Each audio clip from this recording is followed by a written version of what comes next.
จตุพรได้กล่าวไว้ว่าอย่าลืมคนไทยคนหลักพื้นถิ่นเนี่ยนะคะหรือว่าไทยลุ่มน้ำแล้วก็อีกกลุ่มนี้เขาก็อยากจะบอกว่ามีว่าคนไทยเชื้อสายจีนนะวันนี้เลยบอกอาจารย์ของสิ่งนี้มาหลายแบบเพราะว่าในระดับใดระดับคงอยู่ก็ได้ต้องคงอยู่ก็ได้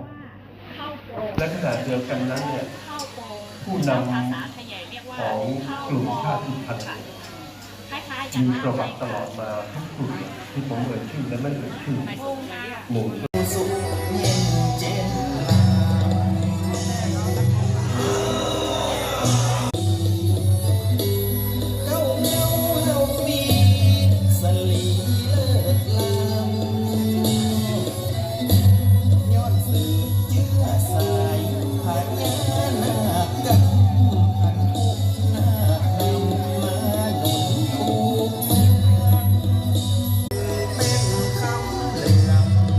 กลุ่มชาติพันธุ์แล้วก็เป็นงานที่หลอมรวม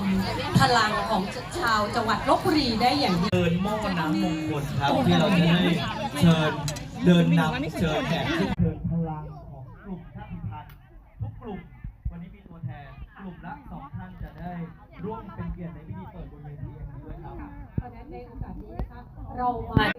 มอนเทินหม้อน้ำมงคลค่ะ